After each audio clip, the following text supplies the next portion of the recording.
5, 4, 3, 2, 1. It's the new Panic Room. It's the show other shows want to be, and the show that authors want to be on. Da!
The all-new Panic Room radio show is brought to you by hellboundbooks.com.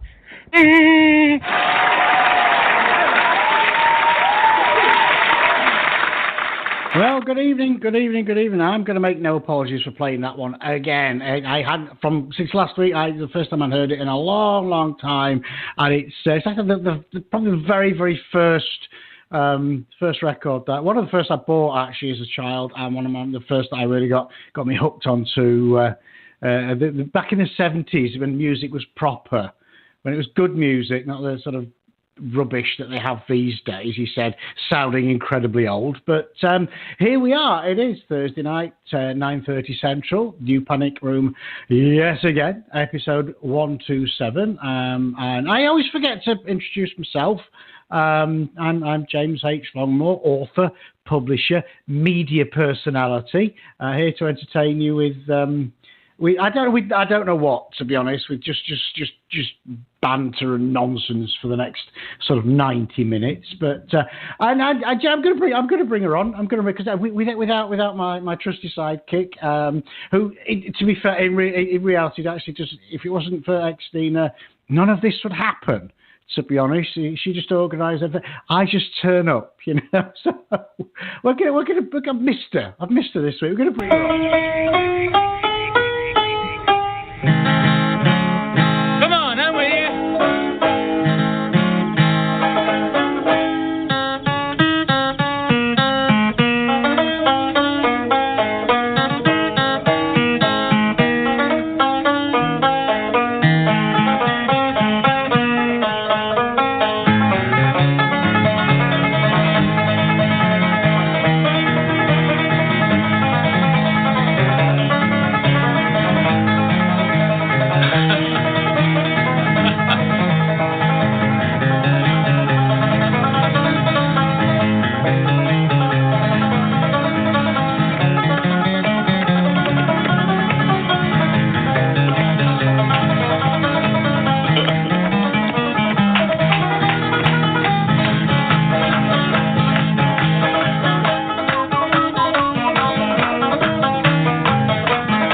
And how are you this evening, my dear? I am good. I'm really good.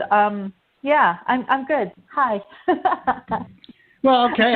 Enough about you. Let's talk about me now. I know. I don't.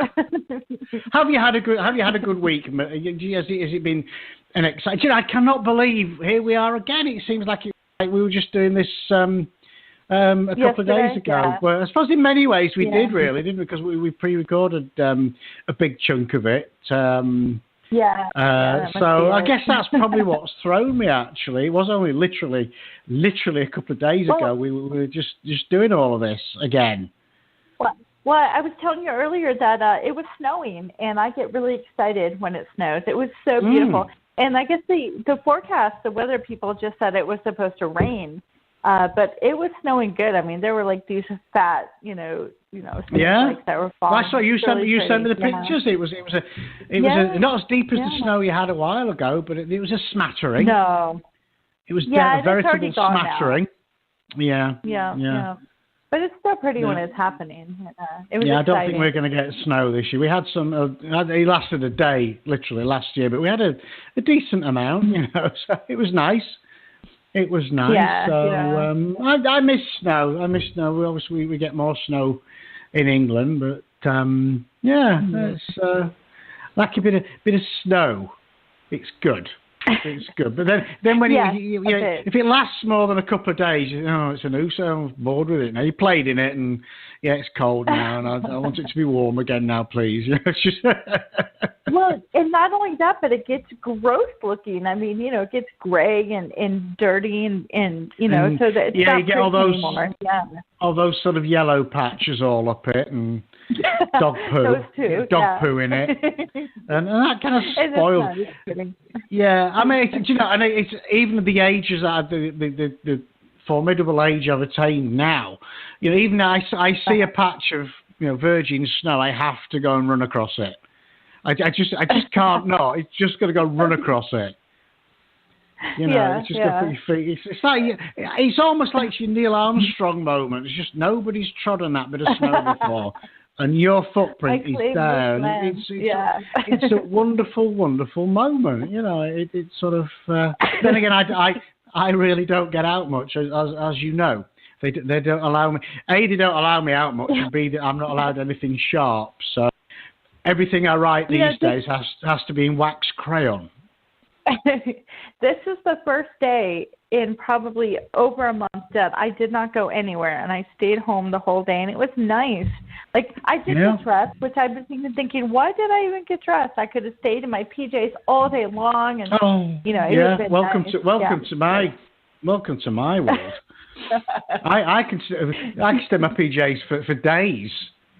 I mean, to be fair, this week is, and I'm fair exhausted, I have to say, because I had to venture out yesterday to get the brakes fixed on my car, making the horrible grating noise. And to be fair, you can only turn the radio up so loud to drown it out. True. So I thought I better. Even my son was, you really got to get this fixed.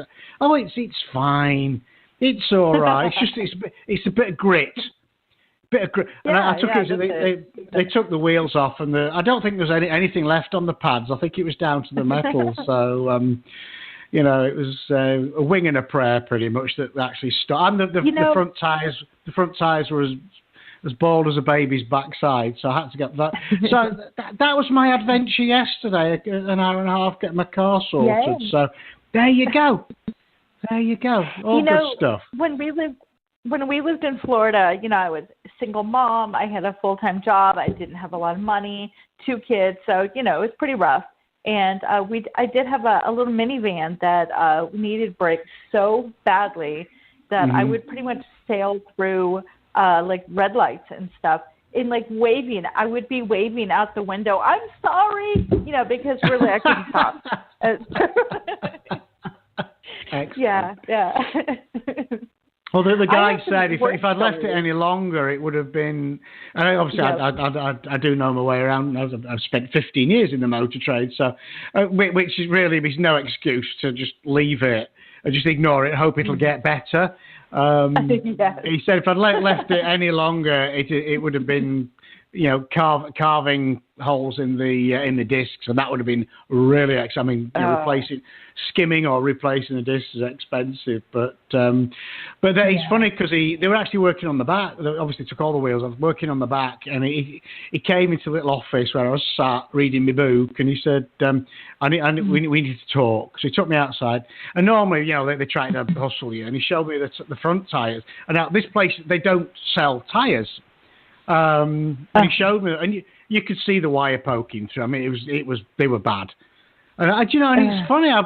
Now I'm driving my car now, and it's taken me a little bit. And I was saying to my boy this evening, I was like, it feels funny, and it's finally realised why it's funny. It's because A, the brakes are not grinding, and B, because the year before when you let go of the steering wheel a bit, it would suddenly drift off to the left. Because of the uneven wearing on the tyres. Now, you can take your hands off it, carries on the straight line. The front tyres grip the road, so it feels really weird. It feels like I want my tyres back. I want my bald tyres back, please. But bless him, the old boy at the shop said, go down, your next stop has to be the tyre place, promise me. And I did. I was good to my word. I said, yes, and I went and got a couple of new tyres. But that was my exciting day. I mean, that's the excitement of my week, I'm afraid. So, a bit dull. A little bit dull. Yeah. All work and no play. You had the snow. You got excited by snow. Yeah. Isn't it sad that we've got to that stage in our lives where getting your brakes fixed and a bit of snow is like, wow!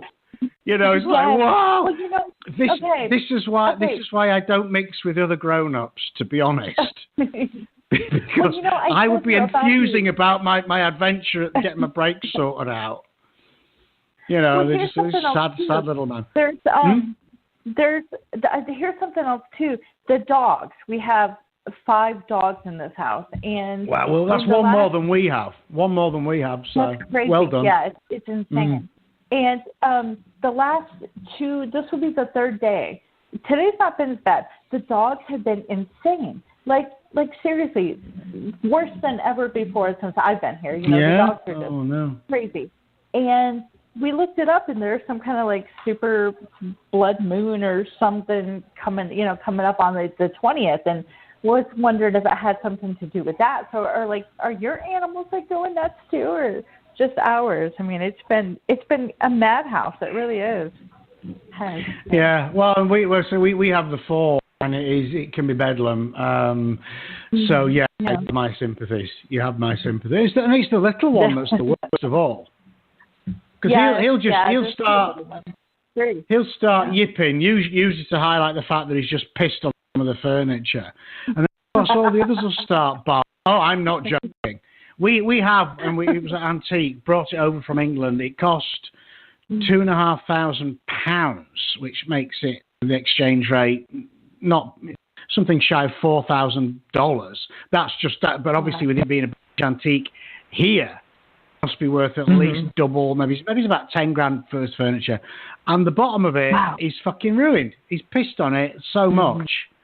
You can't just slap a bit of stain on it because it just, it needs to be professionally restored. And every time I see it, I just want to nail his head to a tree, seriously. But apparently, according to my daughter, you're not allowed to do that. So I don't. Maybe the laws are different here or something.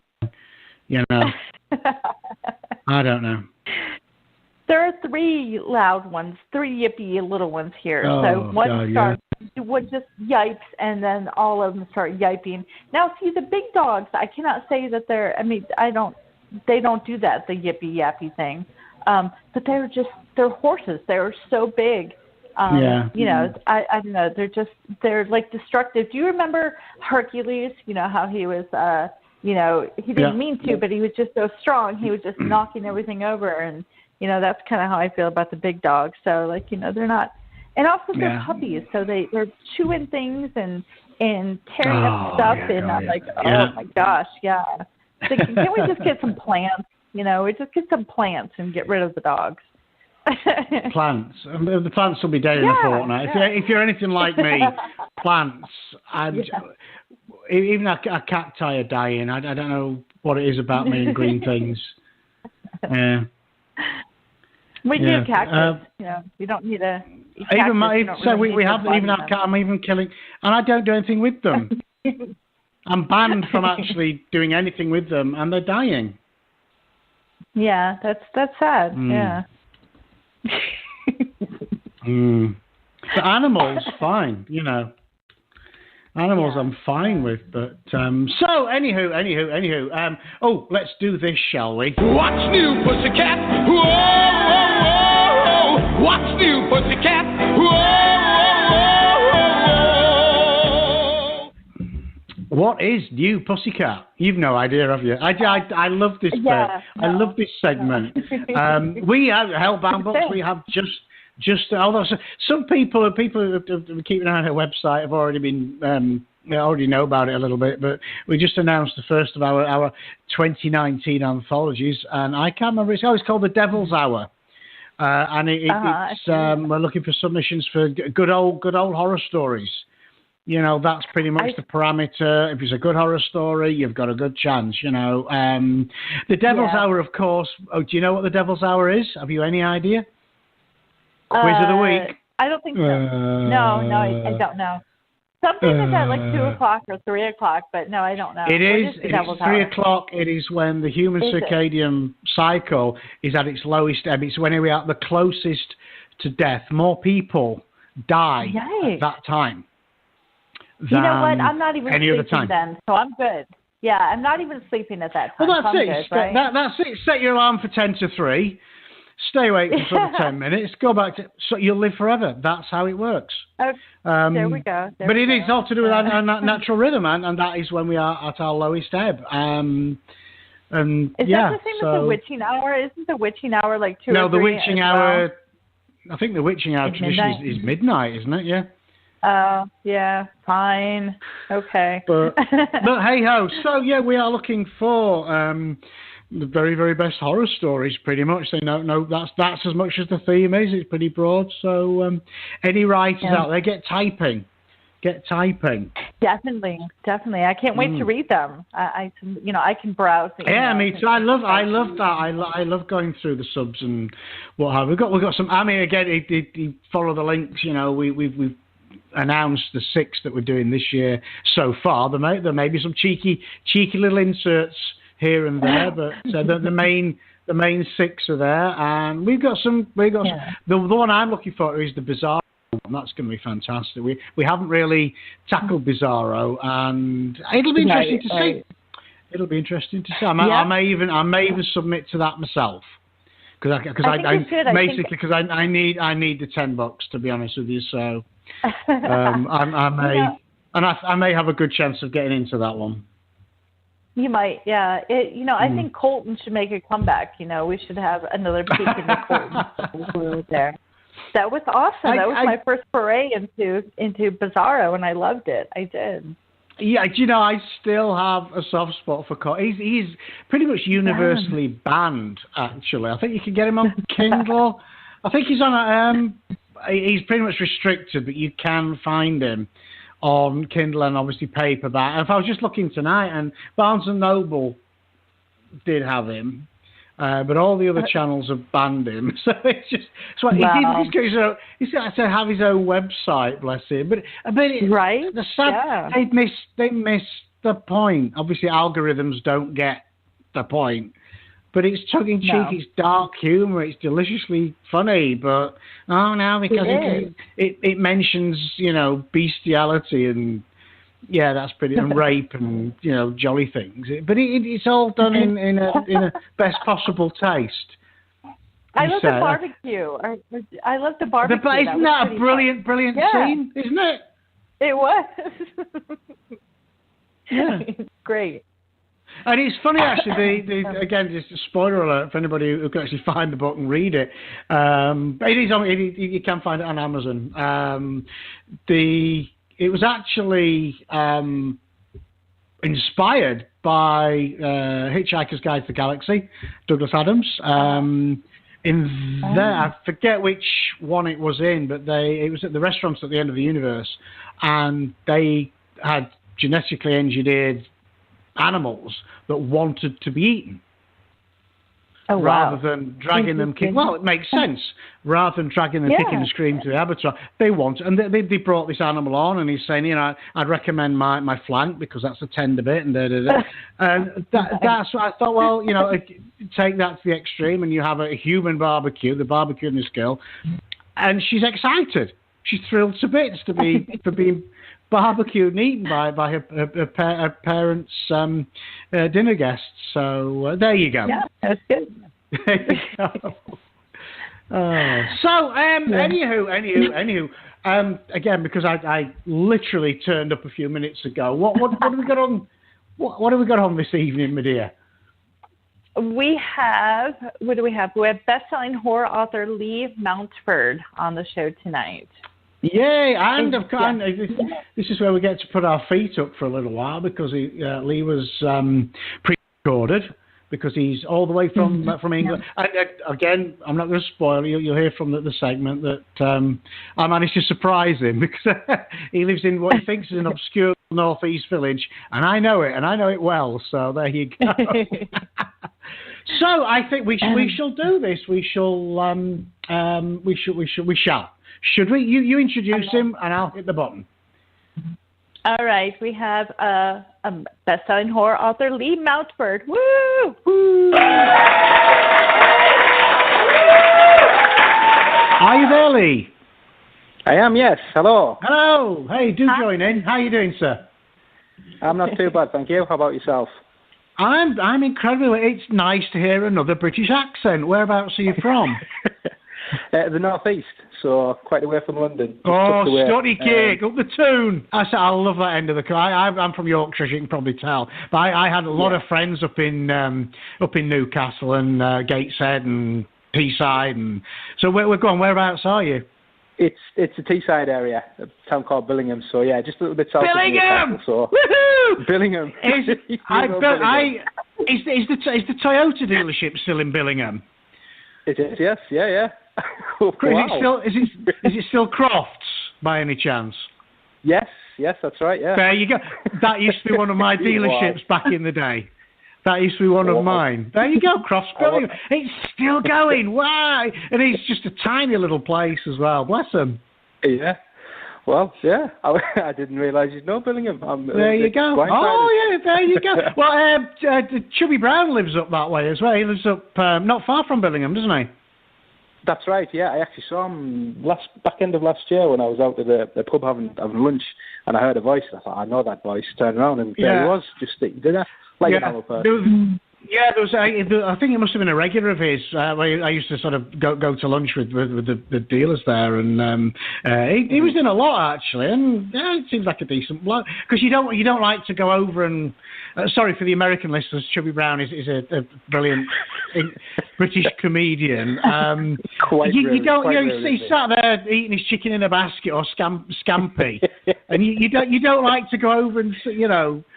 But yeah, it's always a bit. I've seen him live a few times now, and he's just so fun. I read his autobiography years ago, and I read that. Fascinating. Yeah, quite harrowing in places, wasn't it? He had a hell of a start. My funniest story is when he was a drummer with a band, and he needed to go to the toilet, so. There was no toilet. It was some grotty little working men's club, and there was no toilet paper. So he had to wipe his backside on his sock and then go on and do the full set with just one sock on. And because everyone said, "Where's your sock, Chubby?" I don't think he told anyone what happened to his sock. I wouldn't. But he's a great guy. He's very rude, but incredibly funny. Funny. Yeah, so, very rude. You have to be, yeah. So, thank you for joining us from sunny England. Sunny, I suppose it's probably raining. It usually is. It's dark and raining. Yeah, absolutely. That's welcome to Teesside. It gets no better. So Lee is obviously we are no secrets on this show. We are pre-recording. Lee's here to talk to us about his novel The Mark. So I love the tagline. I'm going to read it out now. A satanic cult, a woman's brutal assault. Can she face her darkest fear before a demon is unleashed from hell? Wow! Boom. Tell us a bit more about it. Well, it's got everything. It's got everything. Of course, yeah. What more do you need in the book? It actually came about a few years ago when I started writing the book.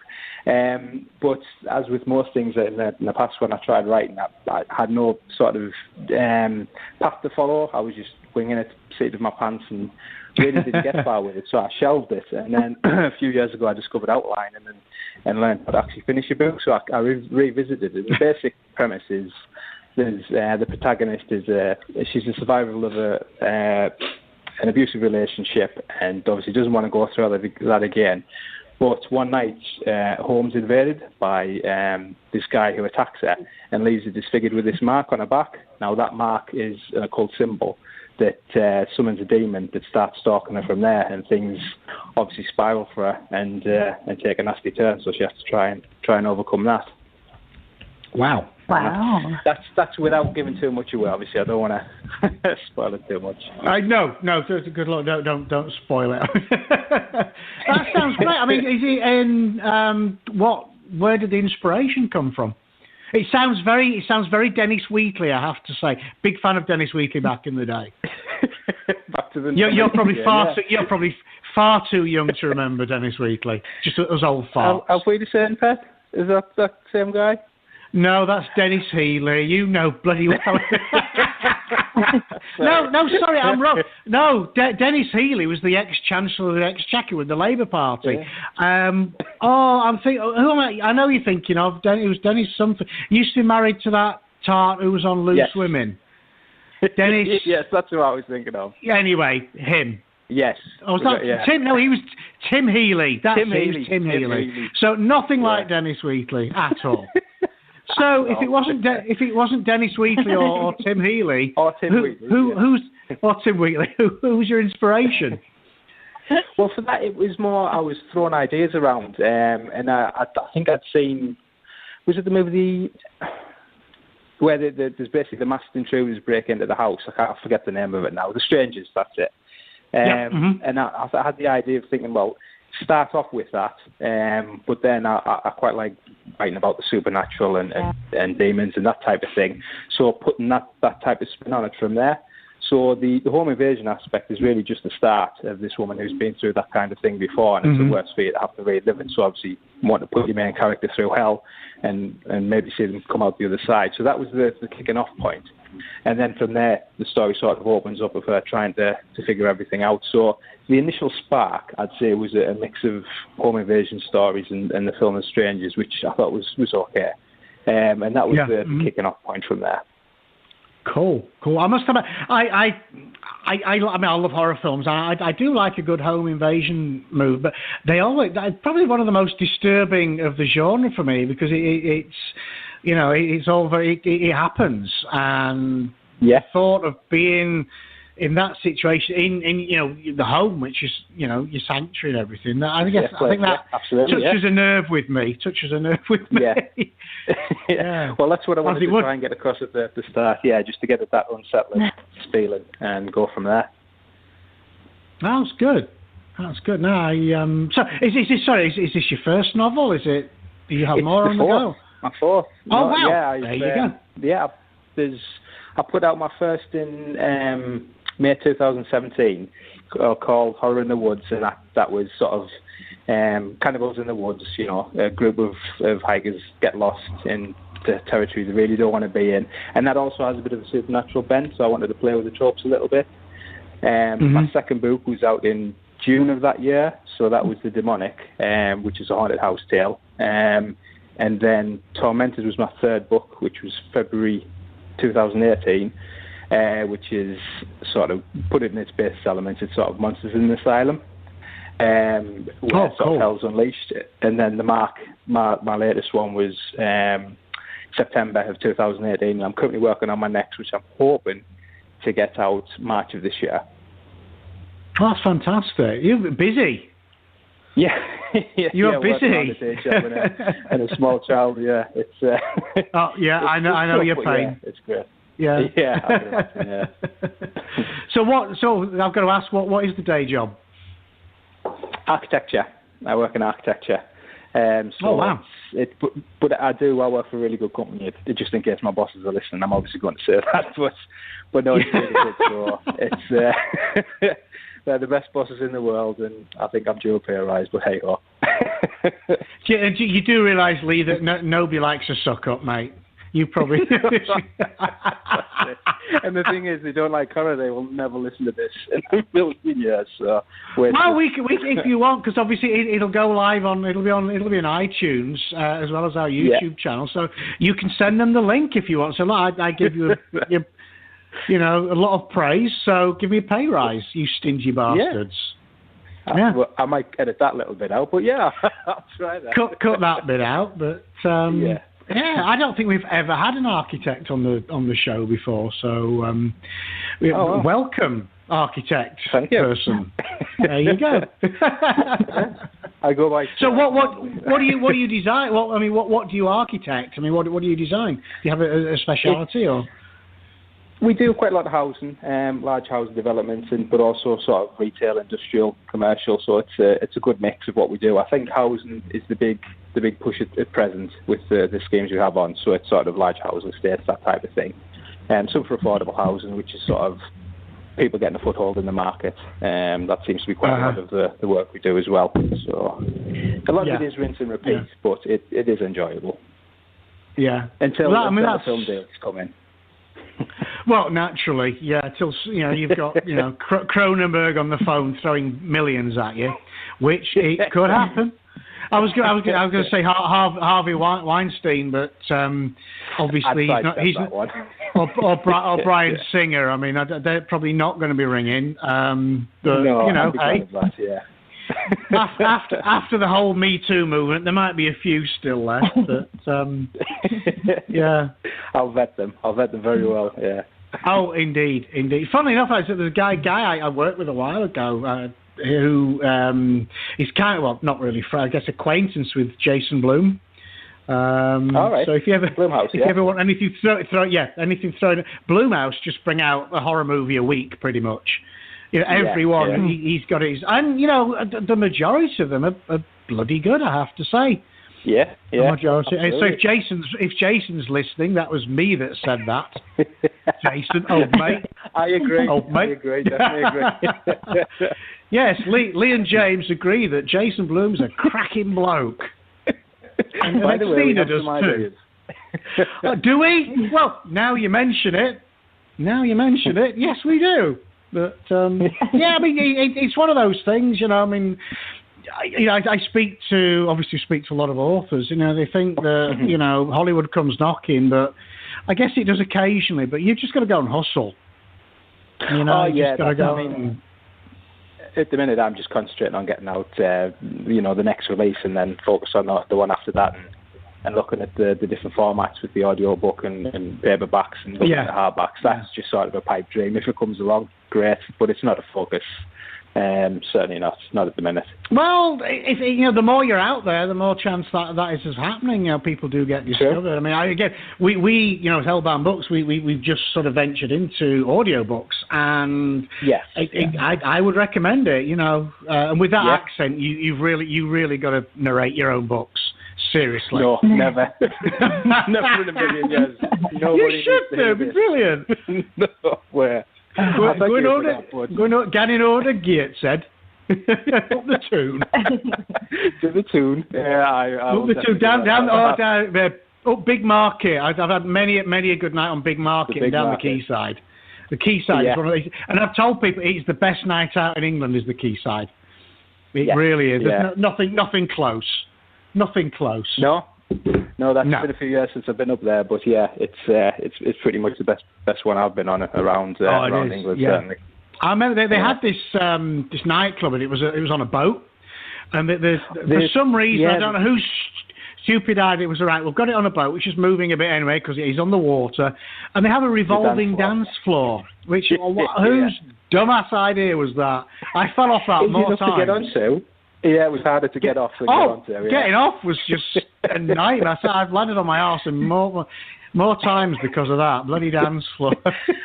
I think the easiest way to do it in the end was just to lie down beforehand and roll off and just hope for the best. That seems to be the simplest way. Yeah, I think I probably did that a few times. Probably not deliberately, but you know, it happened. Oh, dear me. So I think Xtina's still around. She might have died quietly in her sleep, actually. Are you still with us, my dear? I am. Join in. No, I was.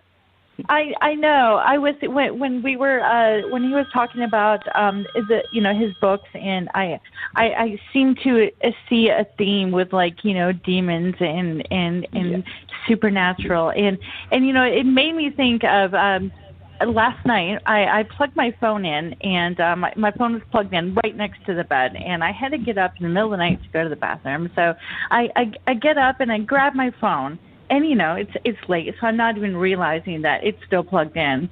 And I take a couple of steps, and there's something following me. I swear I could hear it behind me, and I stop, and it stops. And then I take a couple steps again, and it's following me again. And now I'm really starting to freak out here, and like I'm getting scared and everything. Before I realize it's just my freaking phone in the cord, and it's following me. But you know, for a few seconds there, it was a demon. It was a demon. I was terrified. It was a demon. Yeah. So. That's exactly it. I know. I mean, I'm quite skeptical about those things outside of fiction, but you know, in the night, if you hear a strange noise, I'm the first one to think, no, that's a demon, I'm going to die, hide under the covers. So I think it depends on where you are and when. Well, I grew up in a Baptist house, and you know, the talk of demons and the supernatural was you know, something that you know, was talked about a lot. And of course, The Exorcist was the first movie to truly terrify me when I was way too young. I should never have watched it at the age I was. So I was terrified of that kind of stuff, and I guess I still am. So that's it. I think it strikes something. Even if you don't, you know, really believe in that type of thing, I think it's that ingrained in society. There's maybe always that little seed of doubt where a good story can maybe just set you on edge a little bit. Definitely, I would agree. I think that's where Stephen King sort of really hit pay dirt, because you know he builds a normal world. It's not some fantastical world. It's a normal world, and then he just puts that little grain of the supernatural, whatever it is in there. Funnily enough, actually, I was bored over the weekend, and I've got with my cable provider for some reason, I now can get Amazon Prime through them as well. And Cujo was on, so I thought, I haven't seen that literally since it came out on good old VHS. Watched it on my top-loading VHS player. That's how old I am. Yeah, with the remote actually had a wire that went in, plugged in. That's how old this thing was.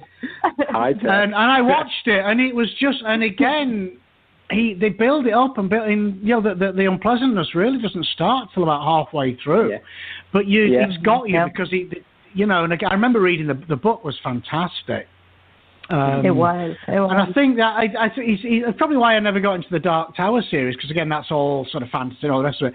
I like the unpleasant things happening in the everyday. I think that's what chills my marrow. Oh, sorry, Mara, as I should say. Mara. Mara. Yeah.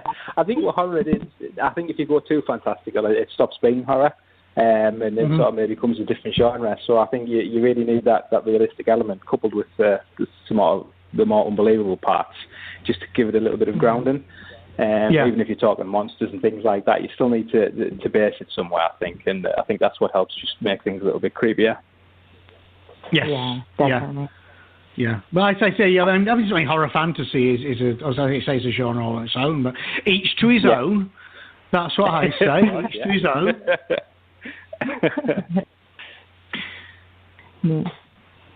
So, Xtina, you can feel free to speak. Yeah. Xtina, feel free. Join in. My mind is still going to any of the horror movies I've seen with like demons, and I thought of Legion. Do you remember Legion? Did you like that? Yes. Legion, is that the TV or the Exorcist 3? Which one's that one? Sorry, Legion. Was that the one set? He was in a diner in the middle of the desert fighting off demons. The old lady. Yeah. At the beginning. Yeah. He was an angel. He was an angel, wasn't he? Came down to fight demons. That was good. That was good. That was a good one. It was. I actually watched that quite recently, funnily enough, because somebody mentioned it to me. I thought, again, I haven't seen that for a long time, and it was a nice take on the angel thing, because it ended up pretty much being a demon stroke zombie movie towards the end, but it was good. It was fun. Right. But I like that one with the diner. I think. Oh, sorry. Go on. Oh, I was just wondering, what was that movie with the elevator? Oh, who remembers the one in the elevator with I think it was like Satan supposed to be in the elevator. Oh, that was terrible. That was M. Night Shyamalan again, and it was awful. Shyamalan Ding Dong. It was terrible. Did not like that. I didn't think it was terrible. I thought it was pretty good. I did. Yeah, but the whole thing was to figure out who Satan was. I figured it out before the opening credits finished, so I was bored after that. I figured it out before I got into the movie theatre. To be honest, it was that obvious from the poster. Wow. I saw the poster. I thought, that's the devil. That's who the devil is, and that was it. And then I spent $12 watching the bloody thing. I think the scariest thing I've ever seen that sort of started my love for horror was when I was 12, and it was a TV program in England in '92. And it was called Ghostwatch. I don't know if you remember that one. And it was done as if it was a live haunted house investigation. This was before the days of ghost hunts and things like that, but it was actually sort of pre-recorded, and it just made you think it was a live recording, and you'd see snippets of the ghost in the background. I'll always remember Mr. Pipes scared the hell out of me. And you can get that on DVD now, but it was played as if it was live, and it was kind of the UK's answer to the world. I did not see that. Such a fuss. Michael Parkinson was the host, so you thought, well, if he's the host, he's a well-known chat show host in the UK, you think it's real. Yeah. And it was fantastic. Even now, I'll watch that a couple like a Halloween movie every year, and it just really unsettling. That has a great atmosphere to it. And what's it called? Ghostwatch. Ghostwatch. Yeah. I'm going to make a note. I must have missed that. I did not see that. Maybe it's because I thought Parkinson's on it. It's going to be dull, Parkinson, Sarah Jane, because Craig Charles from Red Dwarf, he's in it as well. Oh, really? Craig Charles? All the big names, yeah. All the big names. Really good. Well, I want to hear more about the mark. We have an audio clip for an excerpt, don't we, James? We might. We might. We might. Okay. What's it worth, darling? What's it worth? Yes, we do.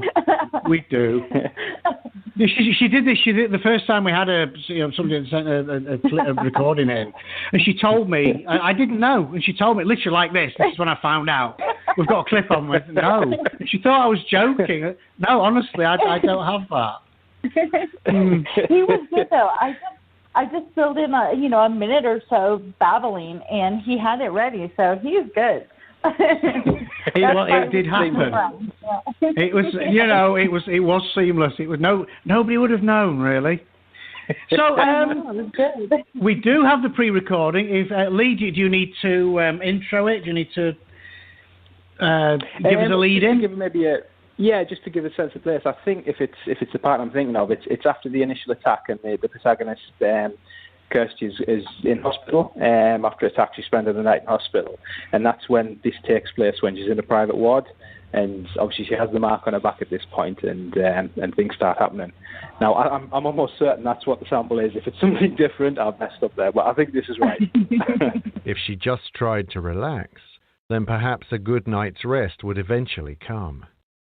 That proved to be the case, and she soon felt herself slipping away into a slumber. Only for it to be yanked away as a sharp noise brought her back to full consciousness.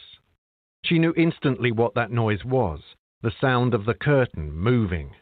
Kirsty quickly rolled over in her bed to see that, yet again, the curtain had been pulled back across, and the shadow had returned. It was closer this time, and taller. She could make out more of its shape.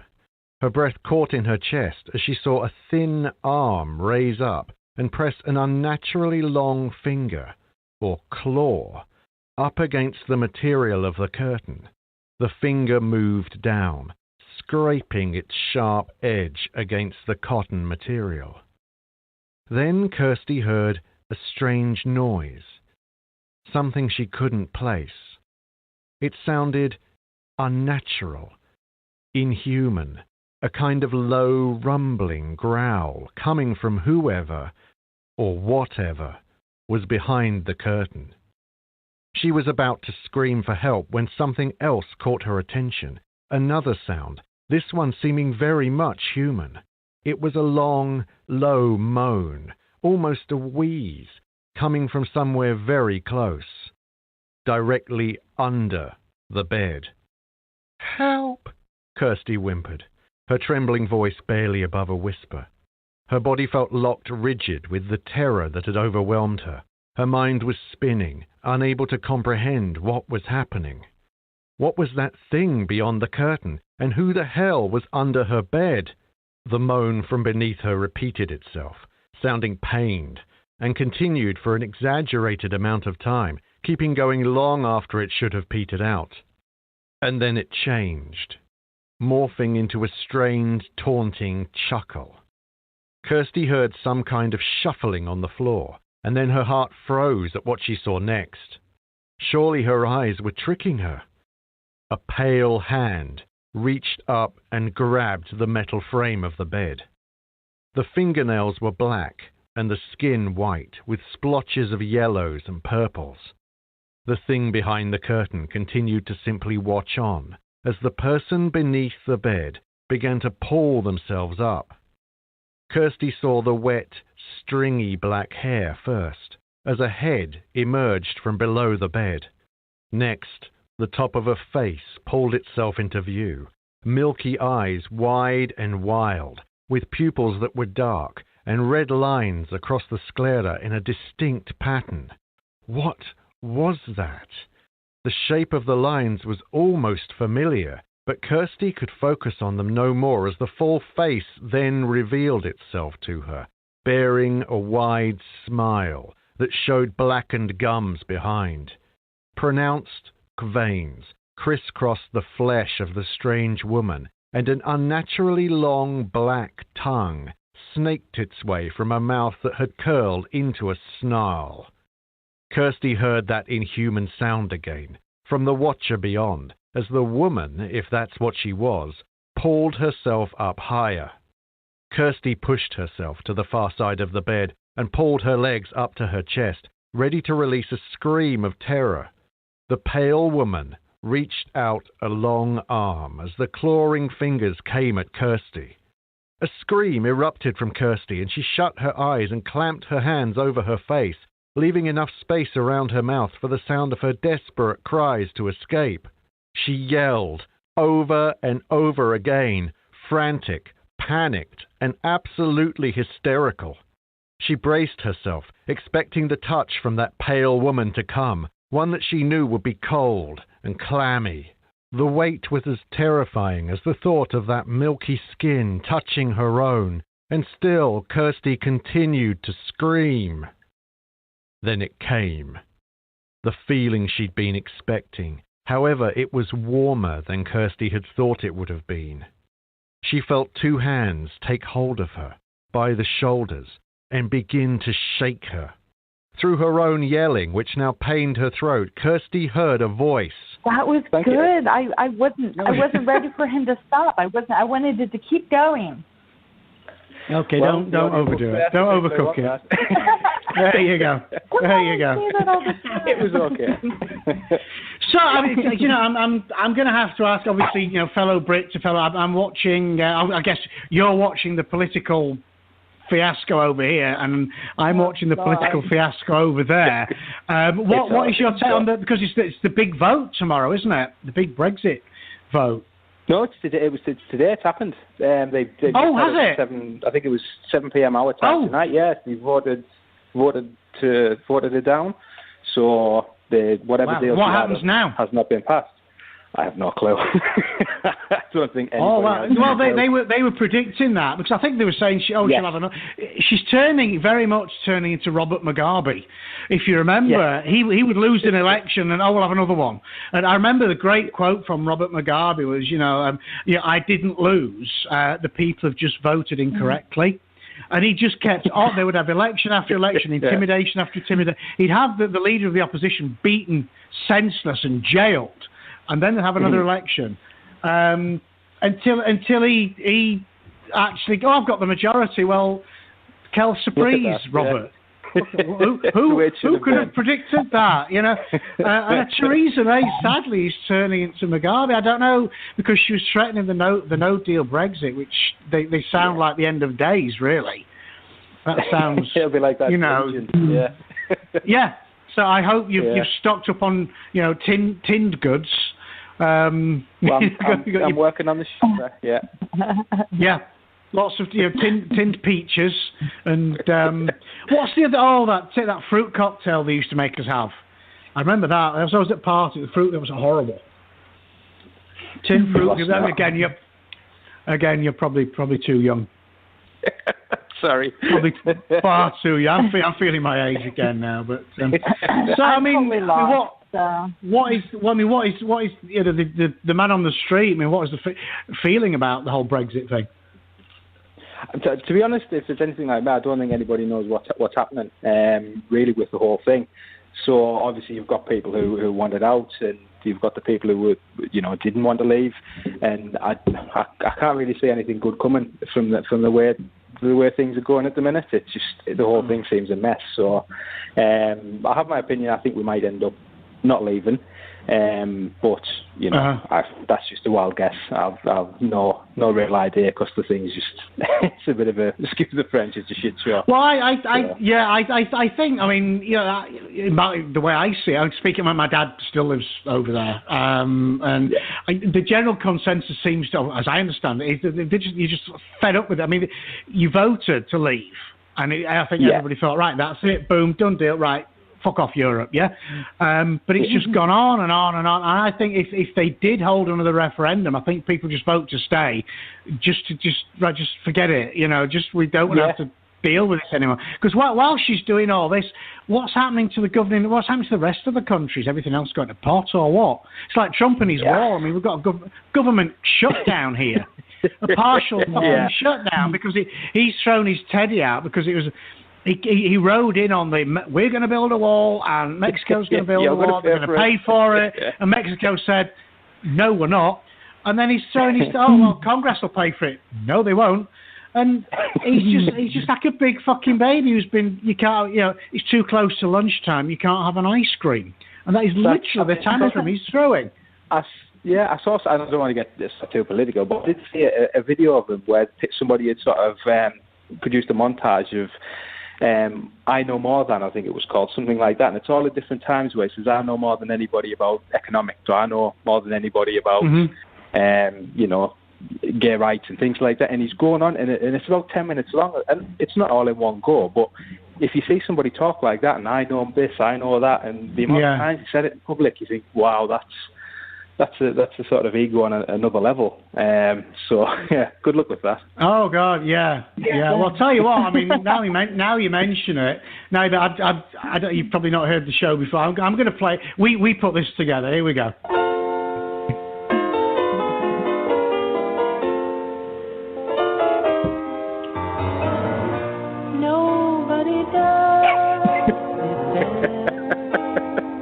I really believe I'd run into, even if I didn't have a weapon. Nobody knows the system better than me. Nobody knows politicians better than I do. Nobody knows. Nobody's better. Nobody's stronger. There's nobody bigger or better at the military than I am. I love the First Amendment. Nobody loves it better than me. Nobody loves the Bible more than I do. There is nobody that respects women more than I do. Nobody builds walls better than me. Nobody's in the history of this country has ever known so much about infrastructure as Donald Trump. Nobody knows that better than me. Nobody even understands it but me. Nobody can do it like me. Which is why I alone can fix it. I have Ivy League education, smart guy. I know words. I had the best words. You're like, I'm a smart person. It's this. It's not my salesmanship.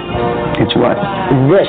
You know what that is? It's the brain power. I'm getting thousands of letters and tweets that I was right about the whole situation. I mean, I've been right about a lot of things, frankly. I should be a newscaster because I called it before the news. I watch your stuff. You know, I'm like a guy with vision. I have an instinct for this kind of thing. I'm good at war. I've had a lot of wars of my own. I'm really good at war. In my book, I predicted terrorism. It's a rigged system. I think I've done a great service by pointing this out. I was the one that really broke the glass ceiling on behalf of women. I think I'm doing the military a great favor. Did a great job in Texas, a great job in Florida. I truly believe that the first 100 days of my administration has been just about the most successful in our country's history. It looked like 1.5 million people. Thank you, everybody. What a crowd. What a turnout. I understand steaks.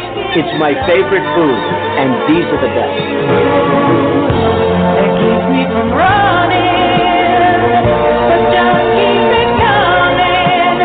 Have to learn to do the things you do.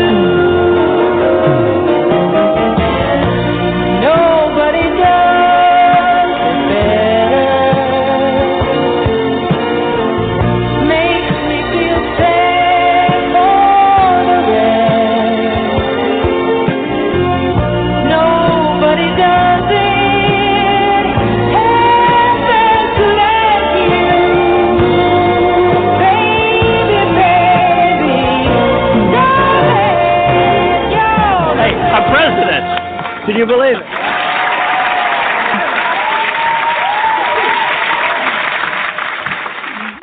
There you go, just for you, Lee. Wow. He is a modest guy. He is. Again, with no sense of irony, and he says, I have the best words. I mean, that is just poetry. I think I misheard, but I'm sure in that clip there was somebody says I can burp better than anybody. I think I may have misheard that, but it didn't sound like that. Yeah. He's the man. You know, I read a few articles, and I've read around the guy. You know, and they say he reads and speaks at like a 4th, 5th grade level. You know, that's his level. And I'm actually halfway through the Michael Wolff book, and obviously Bob Woodward has written. I need to get hold of that book, and it all holds up. I mean, Trump's entire staff think he's a moron. Wow. But I've got to throw this in because it's a bit of a name check for me as well. The latest Family Guy, it aired here on Sunday, called Trump Guy, where the Griffins go to. Have you seen it? No, I have not. No, I've not. No. Watch it. It is. I actually, because I know one of the episode directors at Family Guy, and I actually I said, seriously, this, even though he wasn't the one director, I think it's the funniest episod ever.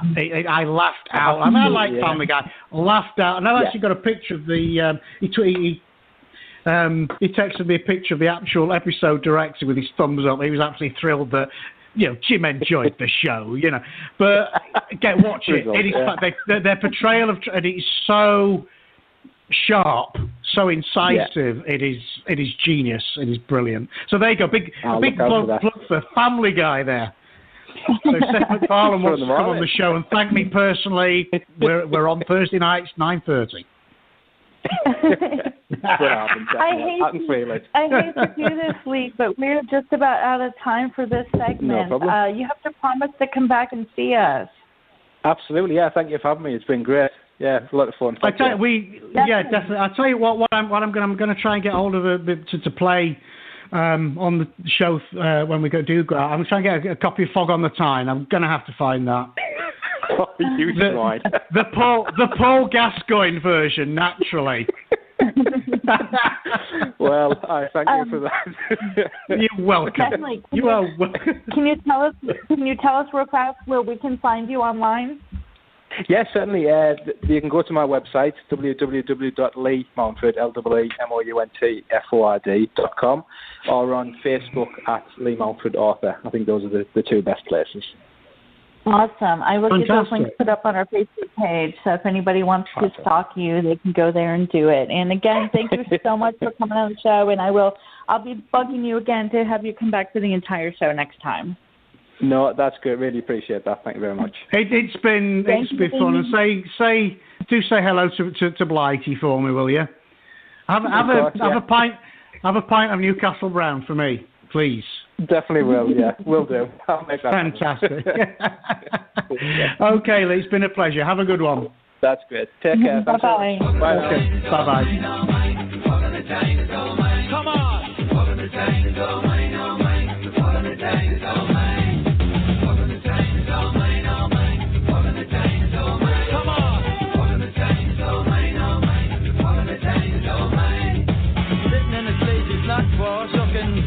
Sausage rolls in a dirty old town on the back of the Tyne, setting my sights on gold.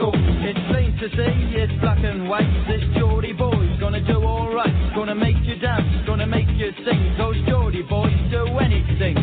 Tell it like it is. Today we'll take a time to tell you what your night might bring.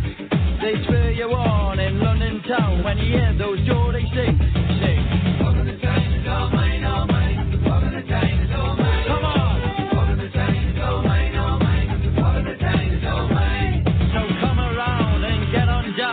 Everybody do their thing. You'll know for sure that they're in town when you hear those Geordie sing. They'll build you up, never knock you down. They won't give up the fight. The time is now, the time is right. Let's dance on a Friday night. Sing. Welcome to Tyne, it's all mine, all mine. Welcome to Tyne, it's all mine. Come on. Welcome to Tyne, it's all mine, all mine. Welcome to Tyne, it's all mine. Welcome to Tyne, it's all mine, all mine. Welcome to Tyne, it's all mine. Come on.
Room Radio Show is sponsored by Hellbound Books, purveyors of all manner of dark fiction.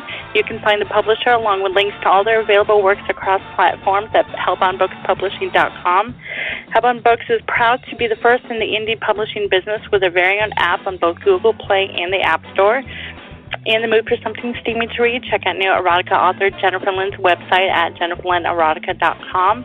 You can find James at his website, www.jameslongmore.com, and Xtina has an author page found on the Hellbound website. Don't forget to follow the Panic Room Radio Show on social media. Our Facebook page, Unofficial The Panic Room Radio Show, Twitter at Panic Room Radio, our YouTube channel, The New Panic Room Radio Show, and come visit our website at www.panicroomradio.com.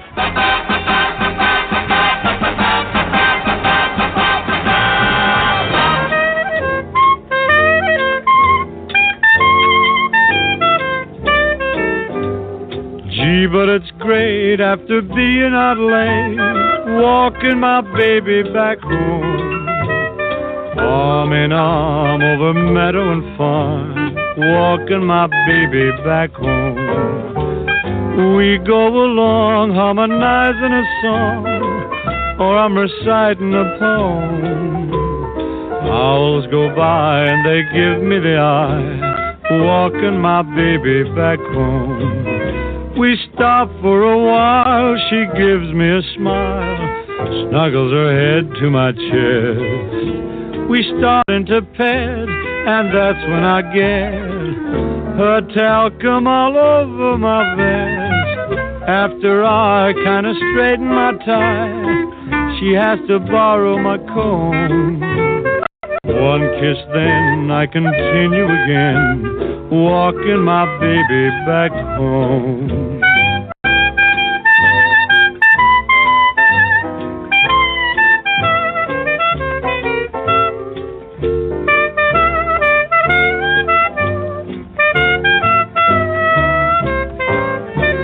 La da da dee, la da dee, da da da, la dee da da da da.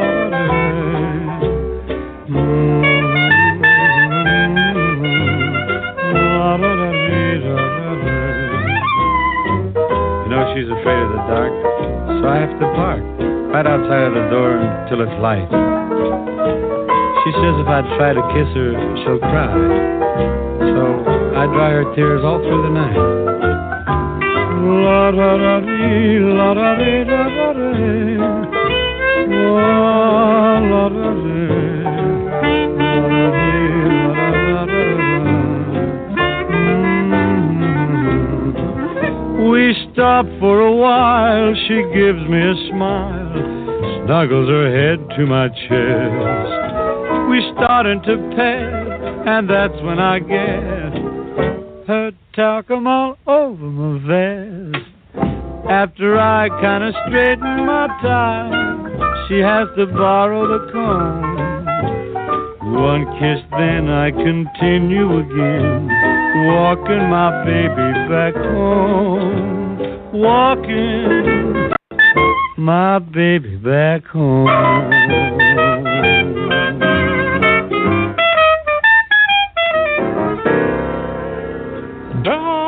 Welcome back to part 2.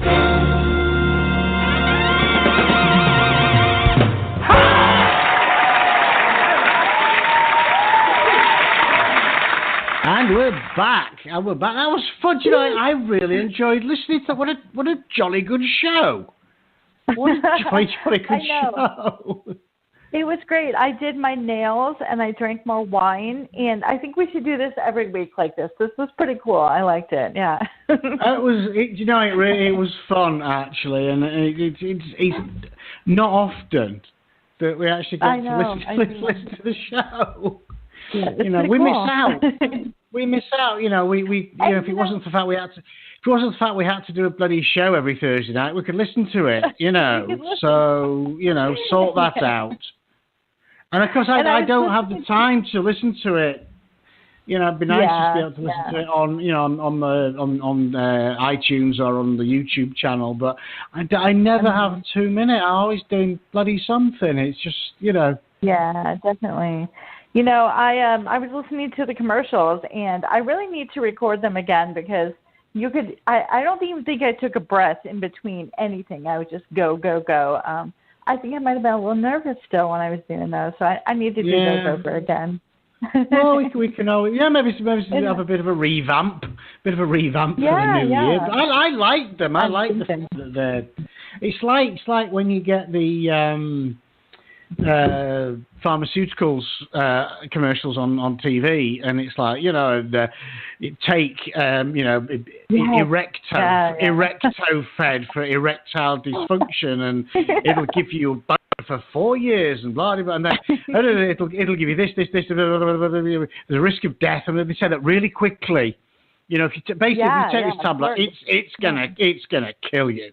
You will die with a hard-on, but by Christ, you're going to be dead. It's like, why do people? Obviously, they say it fast, so people don't listen. It's just all the side effects. It's like no. Yeah, it's like the fine print. Who reads the fine print? Yeah, I don't. Definitely. Well, it's like you sign up for anything, a cell phone or your rental on. It's like when you go to you get a lease car, and there's about a 9-page document of teeny print. Nobody reads that shit. And then of course something goes wrong. It's in the small print. It's like it's your fault. And legally it is. They gave it you. Legally you're supposed to read it, but nah, nobody ever does.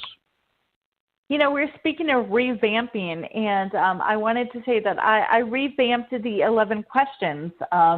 I took a few from the first year and a few from the second year, and then added a few. So I'm anxious to try them out. Will you be my guinea pig? Do you want to do 11 questions with me?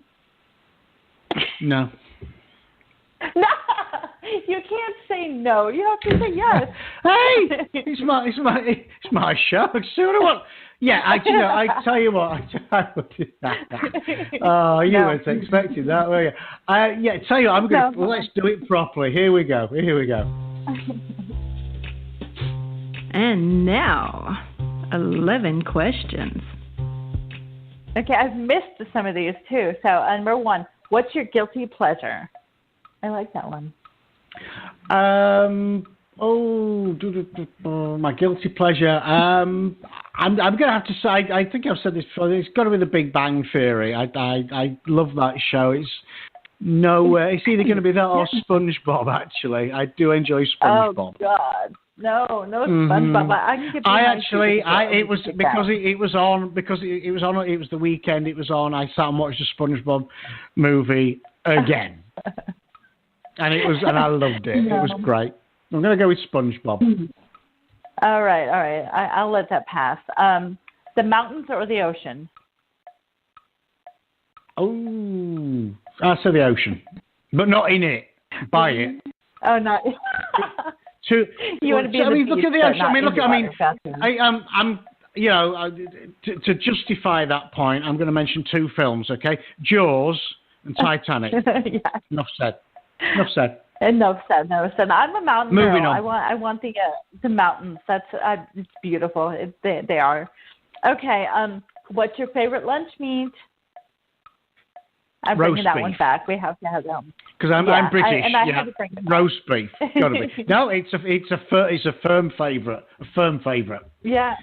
All right. Gotcha. Here we go. If it were legal to do so, would you eat human flesh? Yep. I would. Yep. I would, even legal or not, I would give them the chance. Yes, I would. That's so gross. Okay. Yeah. I have to admit, whenever we have a guest on who actually is a horror writer who says no firmly, I'm like, yes, high five, because. Yeah, but why? I mean, it's me. I love a nice steak. I like lamb. I mean, I've had springbok. I've had alligator. I would love to try human flesh. Cooked properly, slightly salt and peppered, cooked medium rare on the grill. I think it would be quite for the experience alone. Just to say, I did that. I would. You take me to a restaurant, I'm going to order salad almost every time. So maybe that's why I'm not going to do these. And I think it's funny how I order the questions. I ask you what your favorite lunch meat is, and then right afterwards I ask you if you eat human flesh. So that's great. That's it. Do it the other way around, it might. Yes. Oh my God, I have to. Okay, that's what. Well, do you know, it's, when I first got over here from England, and you know, they always give you the choice, soup or salad. And I remember I'd been in some Papacita, Papadeur, or whatever, Papa something or other. The waiter saying, you know, super salad, sir. I'm sure it is super, yeah, but I don't fucking want salad. Super salad. No. Stop trying to sell me the salad, okay? I don't fucking want salad. It took a while. The super salad. It sounds amazing. Yeah, I'll have that super salad, please. Yeah, it sounds great. But it's still lettuce, mostly, isn't it? So, no thanks. No. Okay, let's see. Have you ever been pulled over for a traffic violation? Yep. Twice over here and back in England, more times than I could count. Because I used to be like an area manager, so I did a lot, like 50, 60,000 miles a year. My record, I was in a Toyota Celica on the M18, just outside Doncaster, 126 miles an hour I was doing when he clocked me. Wow. It was like what? It was 1 o'clock in the morning, and I'd driven down to London and back in the day, and it was like 150 odd miles each way. I had a long, boring meeting in the middle of it, and I was nodding off because it was just the blue lights in the rear view that woke me up. And I said, he said, how fast you were going? I said, honestly, I have no idea. And I actually thanked him for stopping me because I was, I think, technically asleep. God knows what could have happened. Scary. So, but yeah, he clocked me 126 miles an hour. So there you go.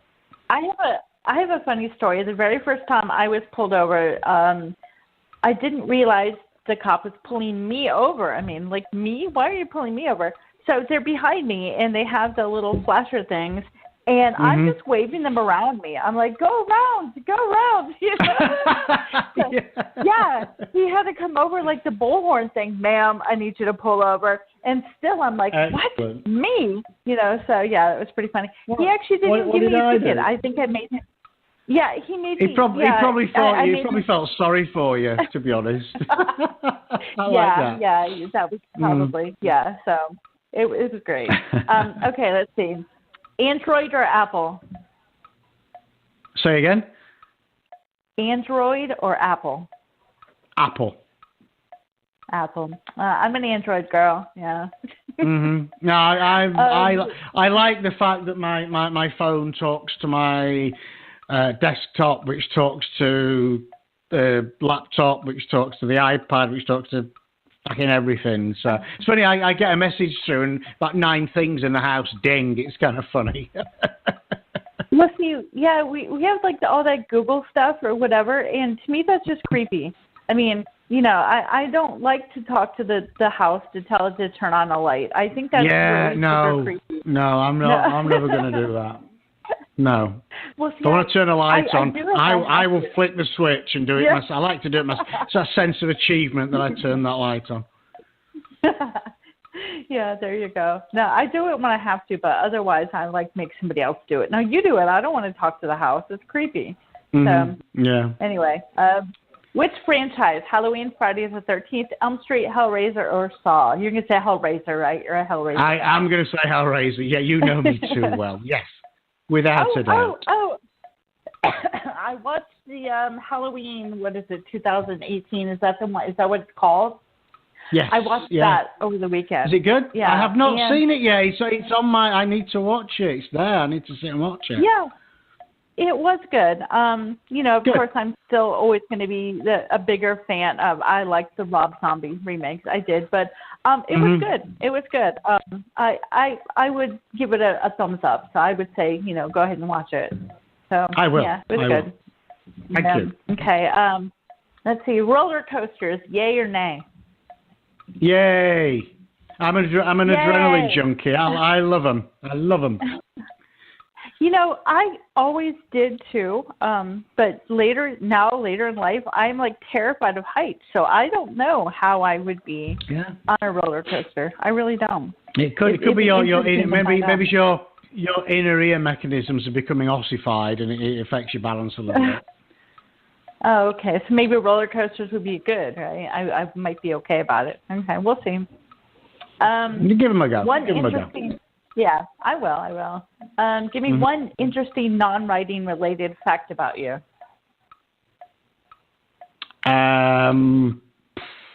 I think everybody knows about my zoology degree, so that's not it's not a secret one anymore, is it? No, but it is interesting.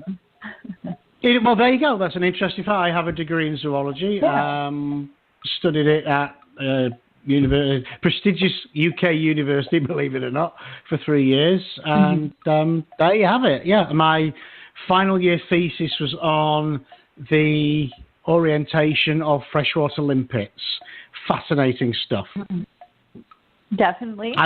Maybe it would take a whole show to discuss that. So maybe next week's show we can discuss freshwater limpets. Okay. What is your least favorite part of the writing process? Oh my goodness, the middle bit, the middle of the book. The middle bit. Yeah, the middle of the book. I start off and it's like, this is the best thing ever. And it doesn't matter whether it's a novel or a short story or whatever. In fact, I've just submitted one of these 100-word Drabbles to Kevin Kennedy's second volume of his very successful Drabbles series. And literally, I was halfway through that and I got sick of it. 50 words in, wow. I'm sick of it. And it's like, seriously?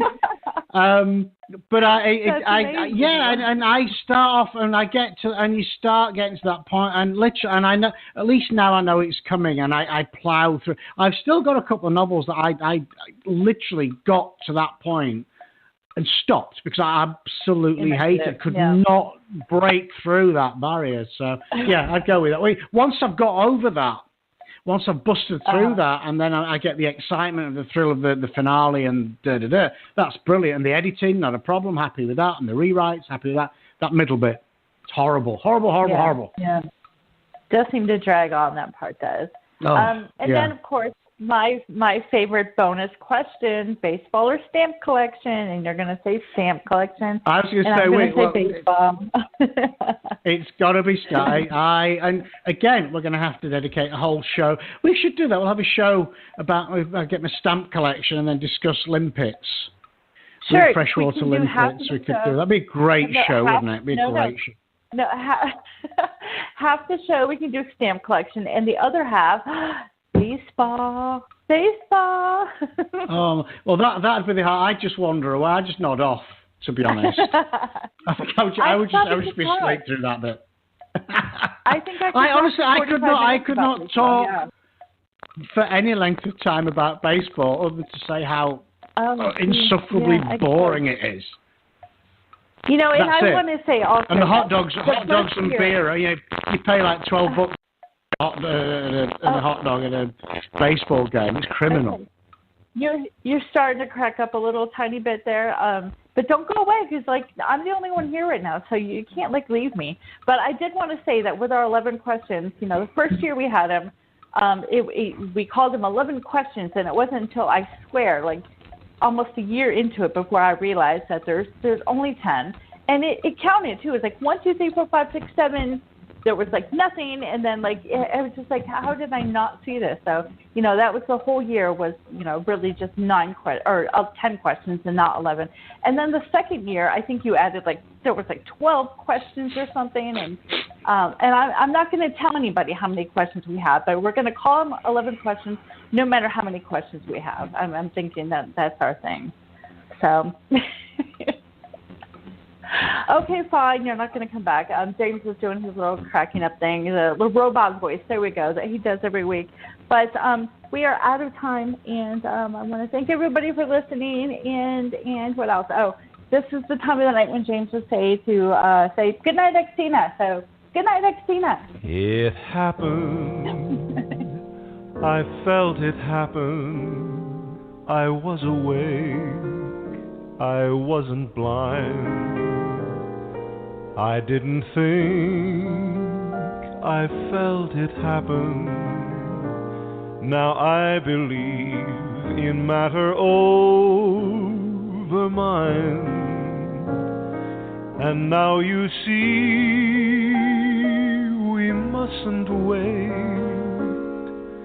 The nearest moment that we marry is too late.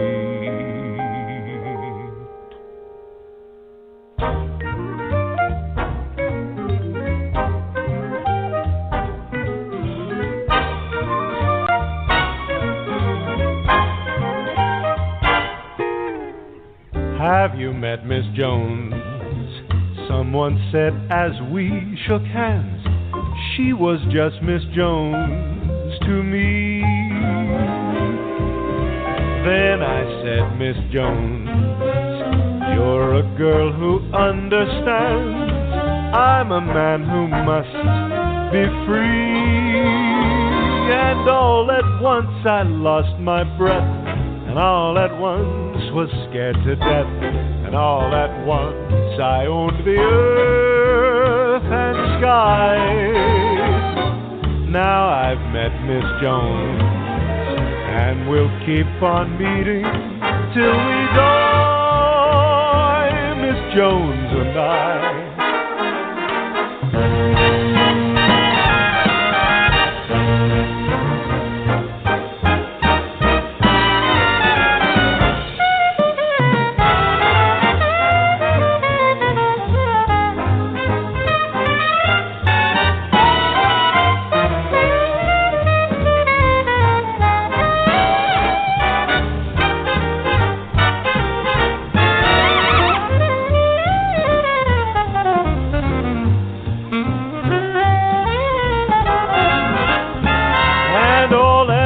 I lost my breath, and all at once was scared to death, and all at once I owned the earth and the sky.